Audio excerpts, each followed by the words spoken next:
Kanalıma hoş geldiniz. Bugün elimde bütün kökleri çürüyen ve neredeyse hiç kökü kalmayan bir orkide var ve bu orkidenin yaprakları da yumuşayıp solmaya başlamış. Böyle bir orkideye nasıl bakım yapılır?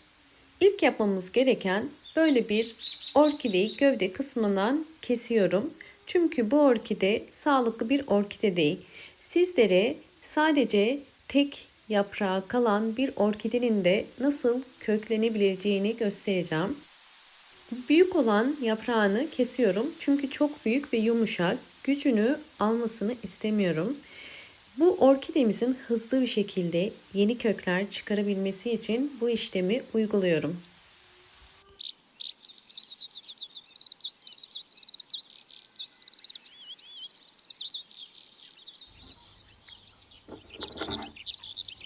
Bu tarz hastalıklı ve çürüyen orkideleri dezenfekte etmeden önce mutlaka bol temiz su ile yıkamanız gerekiyor.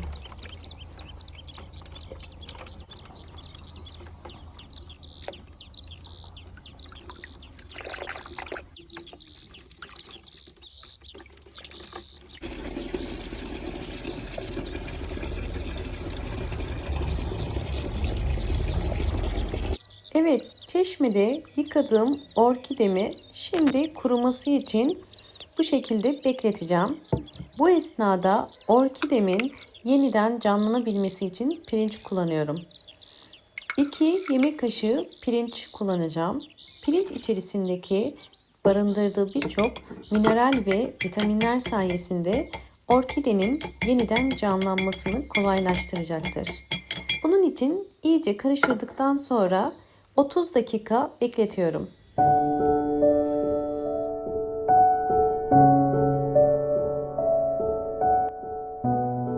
...30 dakika beklettiğim pirinç suyunu süzüyorum. Pirinç suyu ile orkidemin yapraklarını bir pamuk batırarak hem dezenfekte edeceğim hem de yaprakların yeniden canlanabilmesi için yapraklarını bu su ile siliyorum. Pirinç suyu ile silinen orkide yaprakları daha hızlı onarma işlemini gerçekleştirir ve daha canlı ve daha hızlı gelişimini sağlar. Orkidemin yapraklarının her tarafına sürüyorum bunu.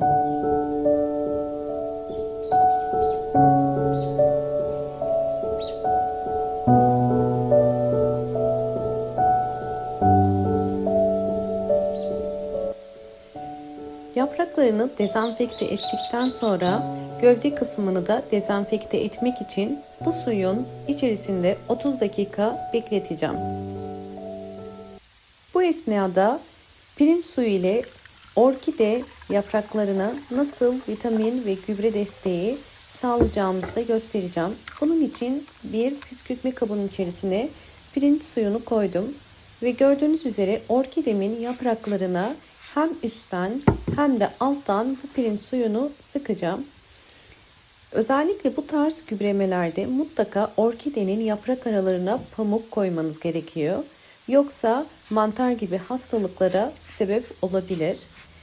Ve alt kısmını da sıktığım gibi toprağın üst kısmını da vitamin desteği sağlayarak orkidelerinizi canlandırabilirsiniz.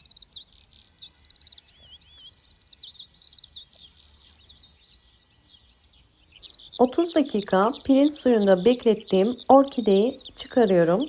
Şimdi yaprak ve gövde kısmını iyice kurutmamız gerekiyor.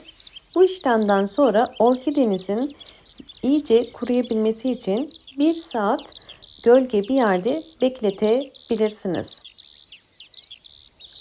Evet, artık orkidemi yeniden köklendirebilmek için bir pet şişeye ihtiyacım var. Pet şişenin kapağını kestim. Plastik kısmını biraz düzelteceğim.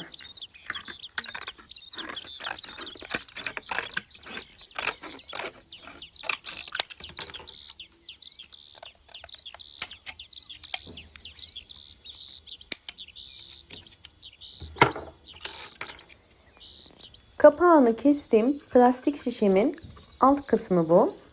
Bunun içerisine orkidemizin köklenmesi için bir ortam oluşturacağız.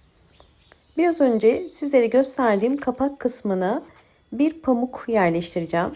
Yan kısmına kesik koymuştum. Bu pamuğu içine yerleştirmek için. Pamuğu bu şekilde koyduktan sonra orkidenin gövde kısmının suyu çekebilmesi için pamuğu üst kısmına da yerleştirdim. Hafif bir şekilde orkidenin gövde kısmını üzerine koyun ve bu hazırlamış olduğumuz plastik şişenin içerisine yerleştiriyorum. Bu sistemde biraz su koyacağız. Çok fazla su koymuyoruz. Bakın yakından gösteriyorum. Sadece kapağın yani turuncu kısmına kadar su koydum. Buradaki amaç pamuğun suyu yavaş yavaş çekerek orkidenin gövde kısmının nemli kalmasını sağlamak ve böylelikle bu kısımda orkidenin gövde kısmından yeni kökler çıkarmasını kolaylaştıracak ve hızlandıracaktır.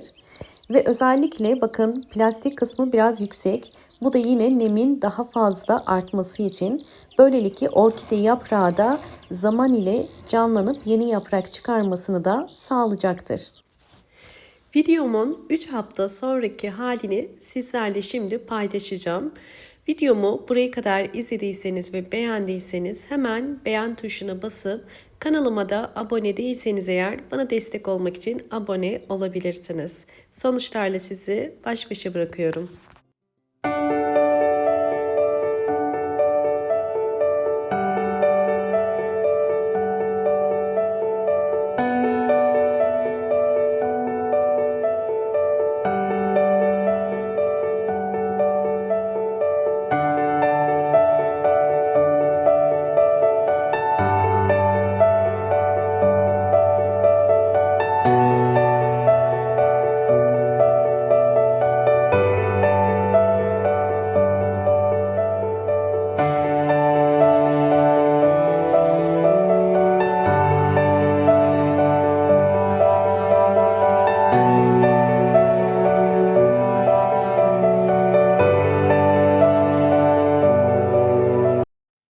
Orkidemin 4 hafta sonraki halini sizlerle paylaşıyorum. 4 hafta sonunda orkide yeni bir yaprak daha çıkardı. Yani 3. yaprağını çıkarıyor ve aynı zamanda birçok yeni kökler de çıkardı. Bu aşamada nelere dikkat ettim? Hemen sizlerle bunu paylaşmak istiyorum. İlk olarak bu aşamada mutlaka orkidenizin bol ışık alması gerekiyor. Ve en önemli püf nokta ise orkidenin mutlaka suyu bittikçe su eklemeniz gerekiyor. Plastik şişe içerisindeki pamukların sürekli ıslak kalması gerekiyor. Bu işlem orkidenin köklerinin nemli tutarak hızlı bir şekilde yeni kökler çıkarmasını kolaylaştırır.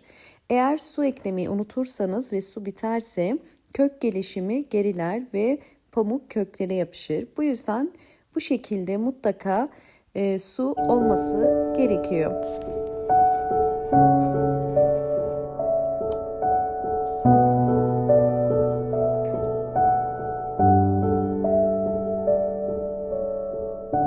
Bu yöntemde denediğim ve gördüğünüz üzere birçok kök çıkaran bir orkidem. Öncelikle videomu buraya kadar izlediyseniz ve beğendiyseniz hemen beğen tuşuna basıp kanalıma da abone değilseniz eğer bana destek olmak için abone olabilir ve yeni bildirimlerden haberdar olmak için sağ köşedeki zil sesini de açık konuma getirebilirsiniz. Gördüğünüz üzere orkidem birden fazla kök çıkardı ve yeni yapraklar da çıkardı. Bakın bu yeni çıkan bir yaprak. Şu anda 3 yaprağı var. Diğer yaprağı ise zaman ile büyüdü. Bu da ilk çıkan yaprağıydı. Ve gelişimi halen devam ediyor. Yeni kökler ve yeni yapraklar çıkarıyor. Henüz kökleri yeterince büyük olmadığı için ben toprağa ekmeyeceğim. Her bir kök uzunluğu en az 6 ya da 7 santim olması gerekiyor.